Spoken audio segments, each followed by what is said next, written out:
The courthouse in Franklin County smelled of polished oak and stale coffee, a place where justice was promised but often played hide-and-seek.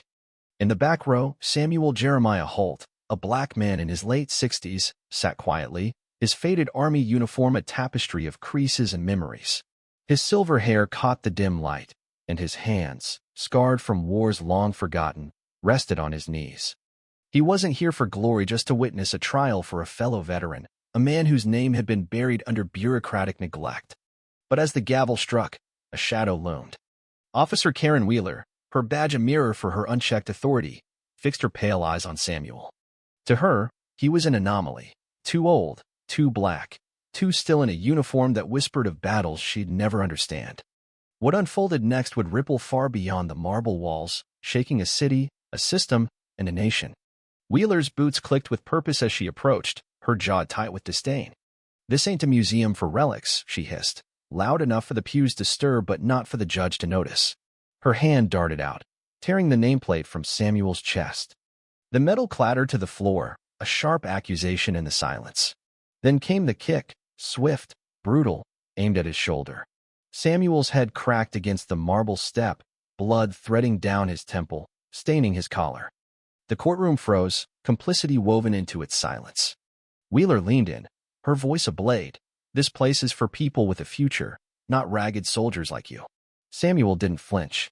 His hand, steady despite the pain, reached for the nameplate, fingers closing around it like a vow. He stood, slow and deliberate, his eyes not on Wheeler but on the flag behind the judge's bench, its stars faded but resolute. The room held its breath. Wheeler, emboldened by the inaction, grabbed his wrist, snapped cuffs on him, and dragged him into the hallway. Under flickering fluorescent lights, she slammed him face first into a brick wall. Blood soaked his uniform, but Samuel's voice cut through, low and unshaken. "I'm not suing. I'm proving." A teenager, trembling nearby, held up a phone, its red light blinking as it captured every word. Wheeler's sneer deepened. "You think that uniform means jack? You're a has-been in a ghost costume." Her knee pressed into his spine, the cuffs biting deeper. But Samuel, cuffed and bleeding, moved with purpose. From a worn pocket inside his jacket, he pulled an old phone, its screen cracked but glowing. He dialed a number etched in memory, his voice calm as granite. "I need a trial back." Honor fell down the stairs. "Someone's got to bring it up." On the other end, a voice responded, steady and deep. "General Holt, I'm listening." The hallway stilled. Wheeler scoffed. "You expect me to buy that crap?" But Samuel's gaze was steel. "Not everyone calling the Pentagon needs an introduction." The words landed like a thunderclap. Wheeler's smirk faltered, a crack in her armor. Then came the sound rotors slicing the sky, engines growling outside. The courthouse doors swung open, and military police stormed in, their black boots a drumbeat of reckoning. Samuel, with a flick of a hidden pick, shed his cuffs like dead leaves. They hit the floor with a clang. He straightened his collar, blood still drying, and turned to face Wheeler.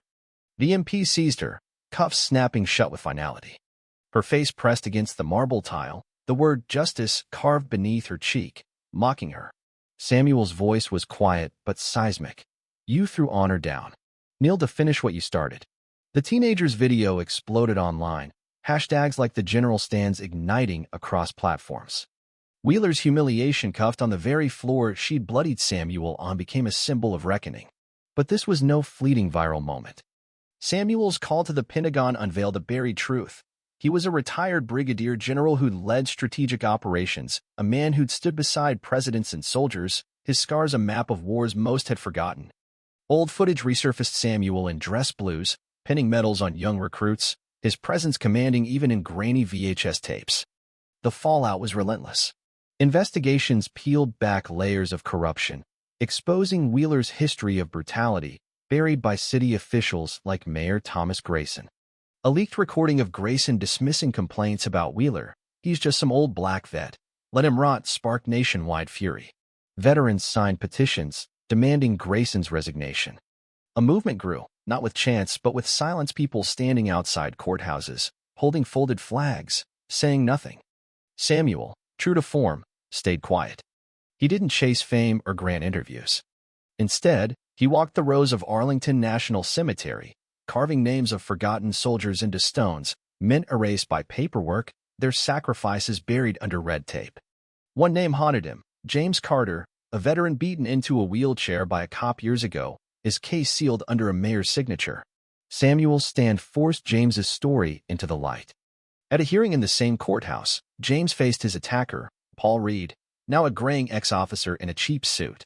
The courtroom crackled with tension. James, in a charcoal suit as sharp as his resolve, rolled forward in his wheelchair, his hands calloused but steady. "You hit me before I could stand," he said, his voice level as steel. "Today, I sit to make sure you remember what standing means." The judge, her eyes like frost, sentenced Reed to 20 years, no parole. Samuel stood, and the gallery followed a silent wave of respect that drowned out the gavel's echo. The ripple effect was seismic. A black granite wall rose at the Pentagon, etched with the names of soldiers denied recognition not for lack of valor, but for lack of voice. Samuel's note rested beside it in a glass case.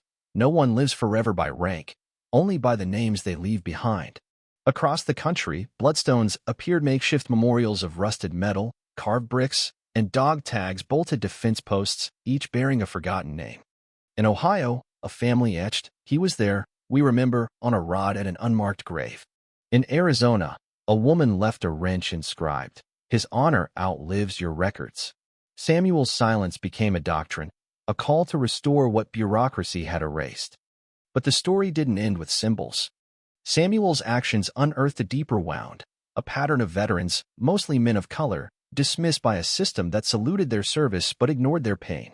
A journalist, Margaret Ellis, published a searing expose in the New American Ledger, detailing 200 cases of veterans denied benefits, commendations, or justice.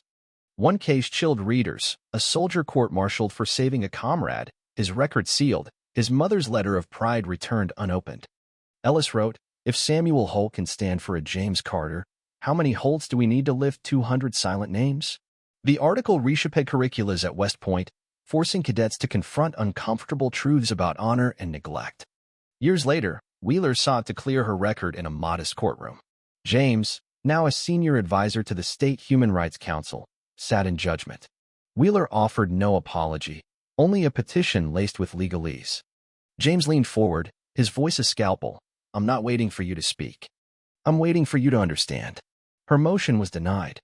She left, diminished, while James stepped into daylight, greeted by solemn nods, not cheers.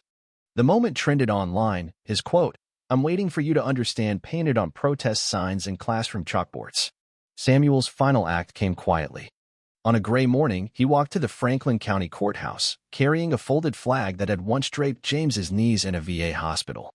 He placed it on the steps where he'd bled, the words "equal justice under law" etched beneath. He saluted, stood for 60 seconds, and walked away.